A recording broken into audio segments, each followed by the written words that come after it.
Logos POW.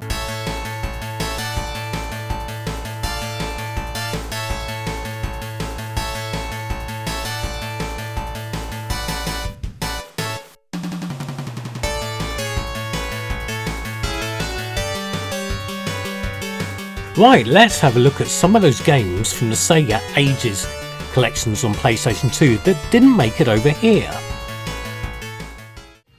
Right, so here we go, starting off with SDI.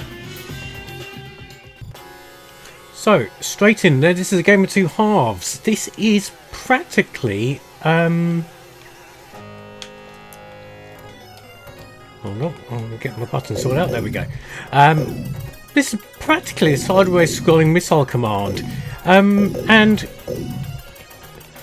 it received sort of fairly middling conversions. So I remember playing it on the Amiga and being fairly entertained by it, but do you know, I never encountered the arcade game anywhere. It was a curious machine with 2 joysticks, one for each player, and 2 rollables, one for each player. It sort of translates quite nicely to a DualShock 2 sort of control on the PlayStation 2 here. To be honest, it's probably the only way it could really work. So when this came out as a on the Sega Ages collections in Japan, I jumped at the chance, obviously with the other game being included on this disc as well. It's interesting. So reaching the defensive stage, the damage is high because I've let too many missiles through. Now this is the defensive half, and this is more like missile command.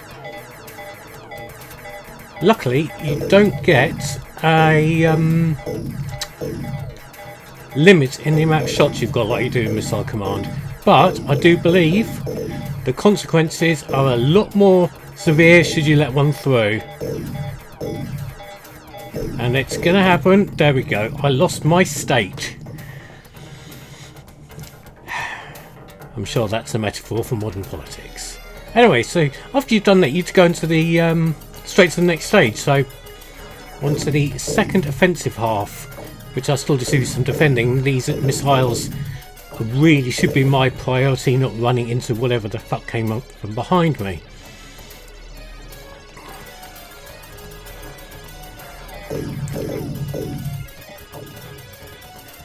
Oh, it's power up there. Oh, we've got some laser ores. Excellent. I'm way dead again. Now, this being on the Sega Ages collection, the later ones, it's interesting because you've not just got the arcade version on here. You've also got the Sega Mark III version with the same instruction bit as well, which is very nice, with the Statue of Liberty getting nuked. And of course, this is a single joypad and 2 buttons, so it doesn't quite work as well as it could do, let's put it this way. So you hold down the A button and move, and the other button is just shoot. So it's a little bit limited. I can't remember if this actually got a release outside of Japan. I'm getting mixed up with a game which may or may not be the same, but was renamed as Global Defense, I'm gonna say, maybe. I don't know, Dudley's the Master Disaster Man, I'm sure he'll correct me.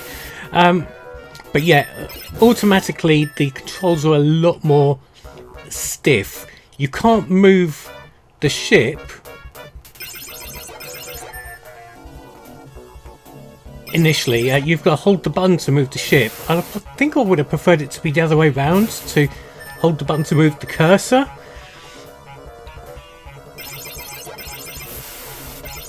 But it means you can do this sort of rotatory strafing thing,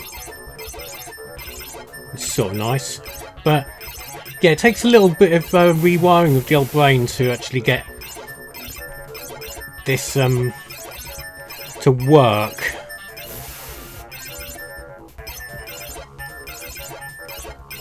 And we've got a power up there, I'm not sure what it was for. And you can shoot through the missiles there if I'm not directly aiming at them, so you can't treat it like a twin stick shooter almost. So it's a little bit annoying, but hey ho, we're now onto our defensive stage. This is going to be interesting.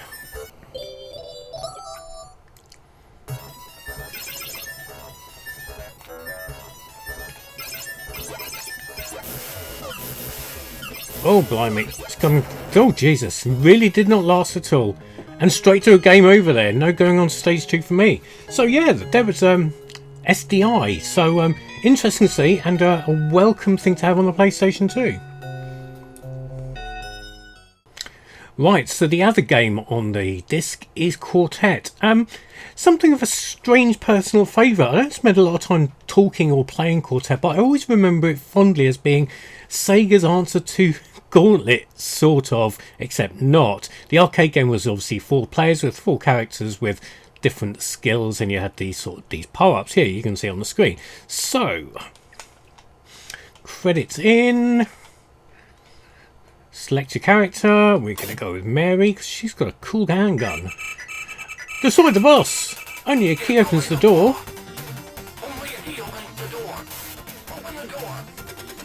Excellent. And off we go.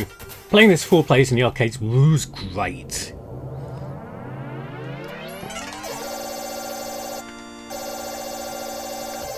But at this day and age, it is quite obviously a very, very limited platform, and the 4-player was the main gimmick of it. What's that bouncy thing do?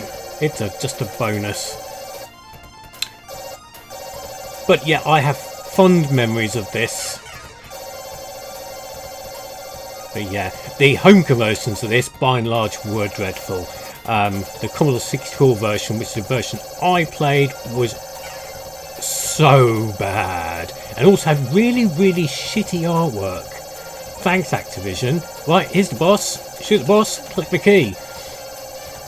Simple instructions. There we go. And you get this presentation ceremony at the end. So if you're playing 4 players, you've got a sort of a first, second, third, fourth thing. Right, we want that jetpack. Or we can just die horribly. Oh crap. Jumping isn't the most precise thing in the world. And I just fell off the edge. Did I mention how bad I am at platforming? And like Gauntlet, you've got like a health meter of sorts. A POW meter, in fact. That's very on brand, isn't it? And that robot just threw something into my back. What a bastard. Right, let's crawl under there. And I've lost my magical jetpack now, which is a shame. But yeah, multiplayers, this was absolutely fantastic. Oh, you bastard hopping robot. But you don't get lives. It's like Gauntlet. So... where did that boss go? Oh, I don't think that was a boss. I think it was just a random, slightly larger bad guy. Oh, there he is. Oh, I see. Yes, it's one of the levels where the door is in the middle of the level. Oh, no, it's not. It's there. I'm lying.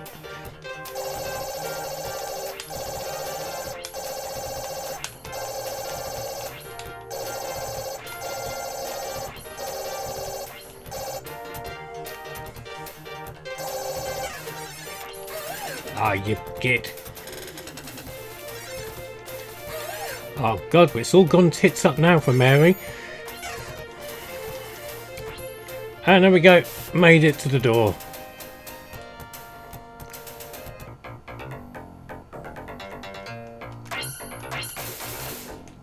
And we've got some different enemies now and a different background. Different music as well. Hatsune Miku covered the both this stage's music and the music on the stages we were just playing, so that's a little bit of useless trivia to fill your already full mind up with.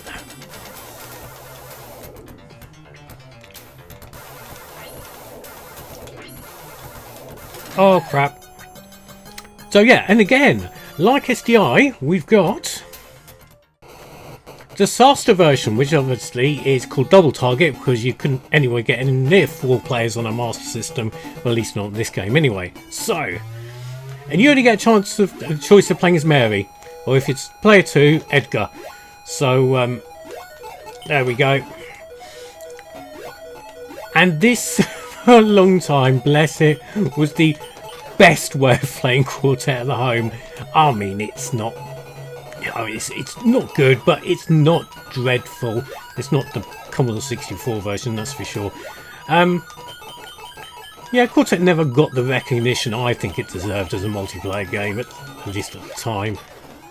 But yeah, this version would do at a pinch. When I first started really getting into game collecting, trying to find a copy of this was A, easy, and B, very cheap, but also strangely something of a priority.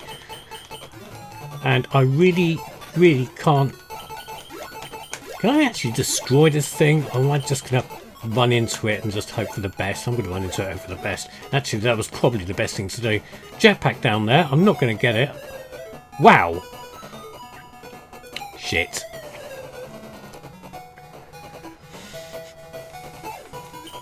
I don't even know how to get down there to get that jetpack. But yeah, there's a lot of pixel perfect platforming on this Master System version, which is... I've forgotten how bloody annoying it is. So Mary looks pretty pissed off as a sergeant. But yeah, there we go. It's nice to have the Master System version on there, but you're really coming for the arcade version here. Right, so this is Space Harrier Complete Collection, with the 2 in the background for good reason. Now, obviously, at this point, Sega had already released the Sega Ages PS2 version of Space Harrier with the horrible... This is decidedly unpretty. Fractal graphics and the polygons on it, and it was not a good time. They've come back and done what we would hope they would do. This is the complete collection, and this is pretty comprehensive. So obviously you've got the arcade game, which, as we see, has its nice title screen. Pop some credits in, and here we go. And this, at least after the Saturn version came out previously, this, because of the control on it, is, I think, the best way to play Space Harrier at home. The analog sticks on the DualShock work so well. M2 have really nailed it. It feels right. The colour looks a little washed out to my eyes. I think the Saturn version was more vivid. But wow, this is great. I mean, you can play the Saturn version with a mission stick, which is highly recommended if you've got one, but those aren't cheap, and a lot of people probably don't have the room. I mean, I had a mission stick for a long time, and it just seriously gathered dust because I didn't have the desk space to actually set it up in front of my Saturn. Anyway, I'm getting away from this. So yeah, this is a great version of Space Harrier. As I say, the definitive way to play it. And meanwhile, we are trying to, yeah, there we go, take care of the dragon.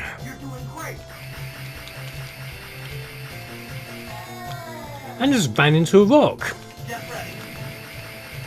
Well, I've got my own back, so I blew it up, but you know.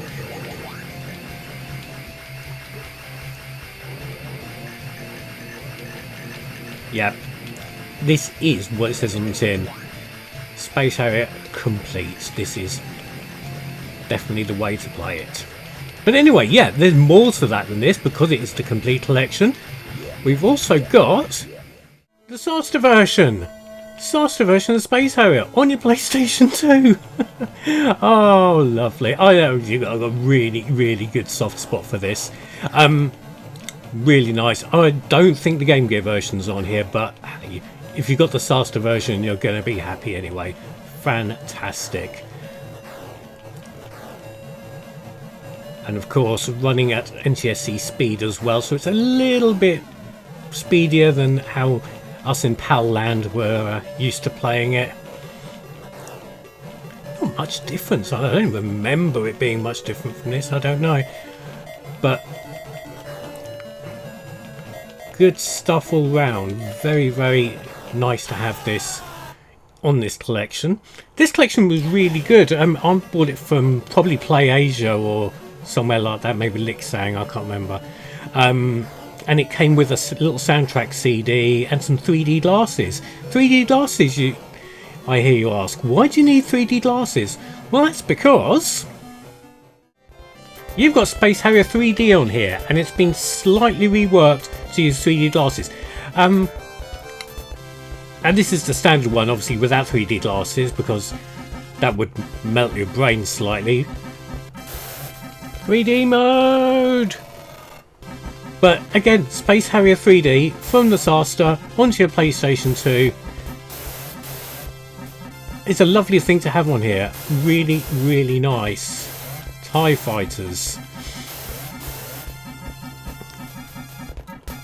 And it's interesting because this isn't just a reskin of the Master System version of the original Space Harrier. This is it's a whole new game with new graphics, slightly differently arranged soundtrack, but it is a welcome addition. I don't even know what the first boss is on this. Oh crap. On this version is, I really can't remember, so maybe we'll get that far, maybe we won't, maybe I will die horribly. Who knows? It's going down the route of dying horribly by the looks of things.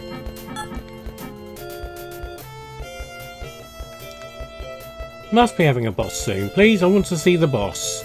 It's a bit like I want to see a manager, except more spacey and Harrier-y, I suppose. Ah, crap. That's nailed it. That came out of nowhere. So yeah, really useful to have. But that's not all! Because in completionist's sake, Space Harrier 2 is on here. And I'm sure I've mentioned before, I don't like Space Harrier 2. It just doesn't feel right, it doesn't play right. The atmosphere is all wrong.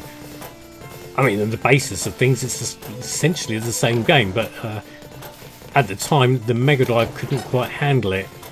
I mean, obviously on the Mega Drive Mini 2, you've got the updated version of this and the really rather nice from scratch Space Harrier 1 on the Mega Drive, but as it goes, vanilla Space Harrier 2 is not a fun time for me. Again, even though this is running in NTSC speed, a little bit faster than we're used to it on PAL, but it's still, it just lacks the imagination of the first one and the excitement. And the music is very boring. But as it goes, you've got a large collection here of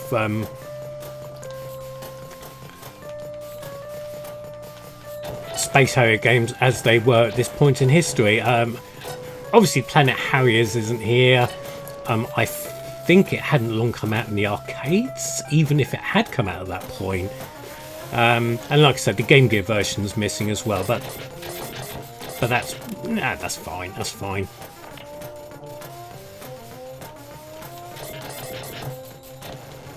Yep, Turtle Head Boss has gone back into his shell. So yeah, that's quite nice. Let's have a look at another Sega classic which appeared on the Sega Ages. So here we have Galaxy Force 2 Special Extended Edition. Now again, like Space Harrier, the best way to play Galaxy Force 2 was on the Saturn, again by their Sega Ages selection. And it's, well, let's have a look. So straight on with the arcade version here. So that's nice. Well, it is what the system's in. Is you played Galaxy Force, it's probably not going to be much of a surprise to you. And it's, again, nice to have it on the PlayStation 2. Prior to this, yes, as we said, the Mega Drive version was the the Saturn version was the one to play. And I've got my key bindings messed up. I can't seem to find Accelerate.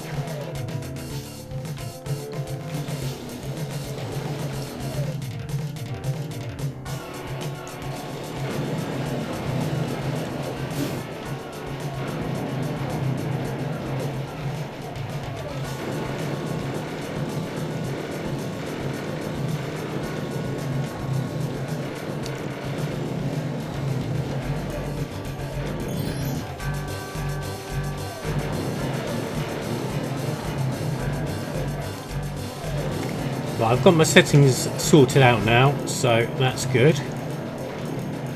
At least I think so anyway. It does seem to default to using the other analog stick for throttle, which I never got the hang of, especially if I'd used the face buttons to shoot stuff. Anyway, yeah, very good. But again, like Space Harrier, we have other things on this disc as well. Let's take a quick look. So we've got the Mega Drive version of Galaxy Force as well. So let's go straight in. And again, this looked great in the static screenshots in the likes of memes machines. I was like, my god, that looks amazing. And then you see it run. It's not great, is it?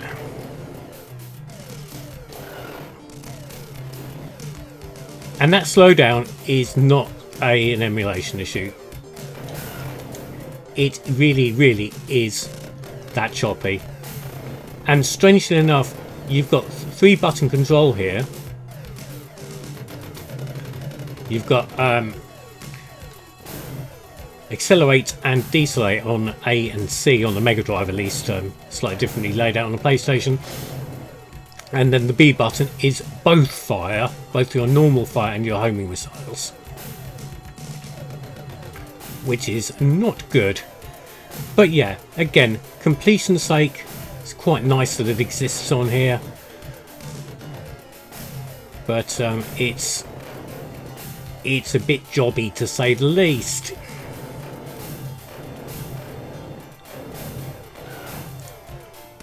And we're going into the... Yeah, sorry about your eyeballs. It's really... well, mind you, when to see what's happening next. But yeah, it's not a good time, really. It's very choppy. Frame rates all over the place. The control is awful. But yeah, that was the Mega Drive version all round. Probably put a lot of people off Galaxy Force for life. Anyway, that's not all we've got. Let's continue. Right, predictably enough, we've got the Master System version on here. Hurrah! Now, this is a completely different beast from the arcade game. It is so different. But not necessarily in a bad way. I mean, it's got the same music. In fact, a really good version of the music. And you've got just 2 buttons, your fire and your homing missile. Speed is not an option. You don't have a time limit. You just have your shield, which is good. And you know what? This is an infinitely more fun version than the Mega Drive version. Even if the controls are inverted the wrong way for a game with a spaceship in it. I like to be able to pull down to raise the nose and push forward to dive. It's the wrong way around. The Master System version was like that, so you know, live with it. But this is such a nice version of the game. It's not pretending to emulate the coin-op, but it's definitely got the feel of the coin-op. Really, really nice and satisfying to have. Again, on this collection on the PS2.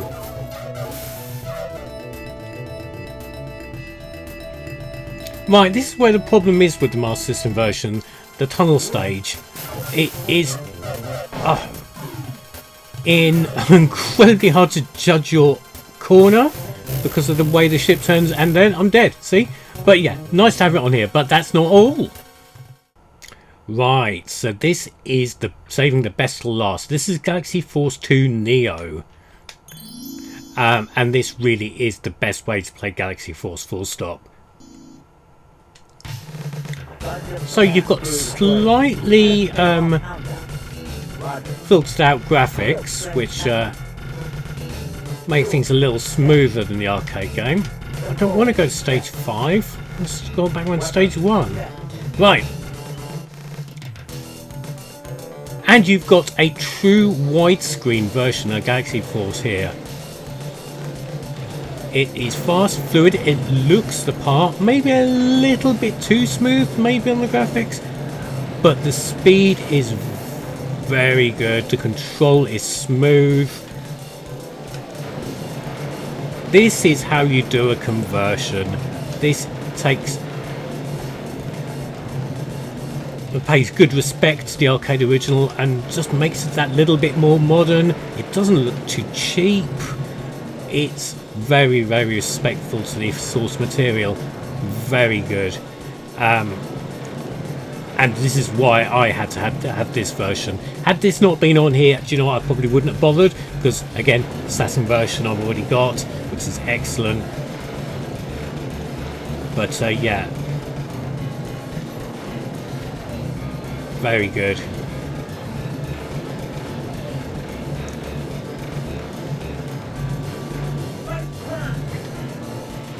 And it looks so good in this widescreen mode. I'm not sure if it's going to be picked up on my capture in proper widescreen, but it's... oh shit, there's a corner there. But damn, it feels good. I mean, if you like Galaxy Force, this is going to be the way to play it, for sure. Excellent stuff.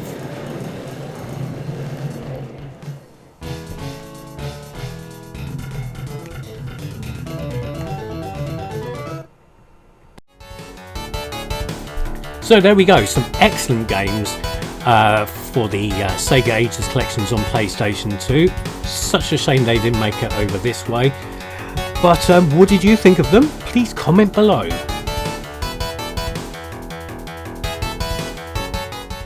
Yeah, subscribe or naff off.